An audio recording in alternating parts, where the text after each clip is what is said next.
नमस्कार विद्यार्थी मित्रांनो, welcome to my YouTube channel. मित्रांनो, बघा, आज आपल्याला एक शालेय शिक्षण क्रीडा विभागामार्फत एक जी-आर बघायला मिळतो. मित्रांनो, हा जी-आर आजचा आहे बघा, 18 फेब्रुवारी 2026 आहे मित्रांनो, म्हणजे आजचा. आणि यामध्ये बघा मित्रांनो, शिक्षण सेवक योजनेत सुधारणा करण्याबाबत हा जी-आर आहे. म्हणजे जॉइनिंग नंतर शिक्षकाला काय करायचं होतं, 3 वर्ष शिक्षण सेवक म्हणून काय करायची मित्रांनो, नियुक्ती देण्यात येत होते. बरोबर आहे.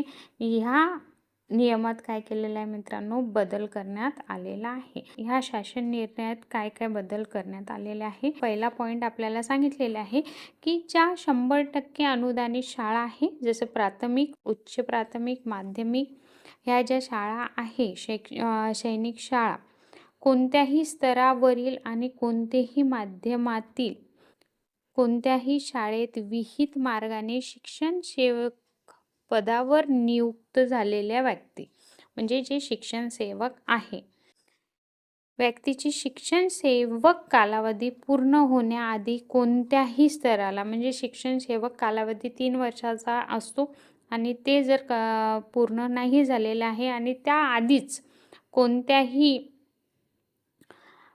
स्तरातील व कोणत्याही माध्यमातील पूर्वोक्त कोणत्याही शाळेत शिक्षण सेवक पदावर विहित मार्गाने नव्याने नियुक्ती झाली असल्यास मित्रांनो, जर 3 वर्ष हा शिक्षण सेवक कालावधी पूर्ण नाही झाला, एक वर्ष झाला असेल, 1.5 वर्ष झाला असेल किंवा 2.5 वर्ष झालं असेल आणि पुन्हा एक्झाम देऊन जर पुन्हा दुसऱ्या म्हणजे उच्च स्तरावर, म्हणजे 6वी ते 8वी जर पहिले जॉईनिंग झाली असेल आणि त्याबद्दल शिक्षण सेवक कालावधी त्यांचा पूर्ण होण्याच्या आधी त्यांनी 9वी ते 10वीवर जर जॉईनिंग केली असेल मित्रांनो, तर बघा मित्रांनो, नव्याने त्यांना नियुक्ती शिक्षण सेवकाची मिळणार कशी मित्रांनो, की अर्धा 1.5 वर्ष जर त्यांचा कंप्लीट झाला असेल तर तो ग्राह्य धरला जाईल आणि फक्त 1.5 वर्ष त्यांना पूर्ण करावा लागेल. आणि त्याच्या आधी जर 3 वर्ष त्यांनी शिक्षण सेवक म्हणून पूर्ण केले असेल मित्रांनो, तर त्यांना काय करावं लागेल, शिक्षण सेवक त्यांची जी ही नियुक्ती आहे, बरोबर आहे, हा कालावधी पूर्ण होईल. पूर्वीच्या शिक्षण सेवक पदावर त्याने व्यतीत केलेला कालावधी जेवढा पण केला असेल तेवढा, केवळ उर्वरित कालावधीसाठी त्याला नवीन शिक्षण सेवक पदाचा कालावधी लागू होईल. जेवढा पण त्यांचा शिक्षण सेवक कालावधी पहिल्या स्तरावर झाला असेल, म्हणजे 1.5 वर्ष झाला असेल, तर फक्त 1.5 वर्ष दुसऱ्या स्तरावर जर त्यांनी पुन्हा शिक्षण सेवक म्हणून नियुक्ती झाली असेल, तर जेवढं राहिलेला त्यांचा कालावधी आहे तेवढंच पूर्ण करावं लागेल. पॉईंट नंबर 2 असा आहे, सदर शासन निर्णय निर्गमित होण्याच्या दिनांकात ज्या उमेदवारांचे शिक्षण सेवक कालावधी चालू आहे, म्हणजे अजून कंप्लीट नाही झालेला आहे, केवळ अशाच उमेदवारांना हा लागू असेल. शासन निर्णय निर्गमित होण्याच्या दिनांकापासून ज्याचं शिक्षण सेवक कालावधी पूर्ण होऊन नियमित नियुक्ती झाली असेल अशा शिक्षकांना याचा लाभ नाही आहे.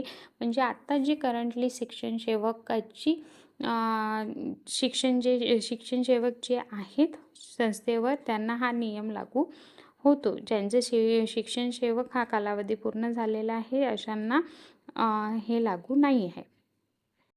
पॉईंट 3 असा आहे, एखाद्या उमेदवाराची पूर्वीची शिक्षण सेवक पदावरील सेवा व सध्या कार्यरत असलेले शिक्षण सेवक पदावरील सेवा दोन्ही सेवेचा कालावधी 3 वर्ष जर पूर्ण झाला असेल, म्हणजे पहिल्या स्तरावर 1.5 वर्ष झाला असेल आणि दुसऱ्या स्तरावर पण 1.5 वर्ष झाले असेल, तर 3 वर्ष हा कालावधी काय पूर्ण त्यांचा ग्राह्य धरला जाईल. मुद्दा क्रमांक 4, सदर तरतुदीस अप्रत्यक्षरित्या बाधा पोहोचेल अशा तरतुदी शिक्षण सेवक योजनेशी संबंधित अन्य शासन निर्णयात असल्यास सदर तरतुदीही अंमलबजावणीसाठी अशा बाधा पोहोचवणाऱ्या तरतुदीस त्या मर्यादेपर्यंत निष्प्रभ समजण्यात यावी.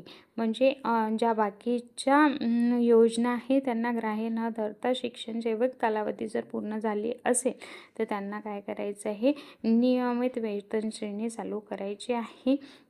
ही या शासन निर्णयात सुधारणा करण्यात आलेली आहे. पण हे करंटली जे शिक्षण सेवक आहे त्यांच्यासाठी आहे. ज्यांचं याच्या पहिले शिक्षण सेवक कंप्लीट झालेलं आहे त्यांच्यासाठी हे लागू नाही आहे. व्हिडिओ जर आवडला असेल तर नक्कीच लाईक करा, शेअर करा आणि सबस्क्राईब करा. धन्यवाद.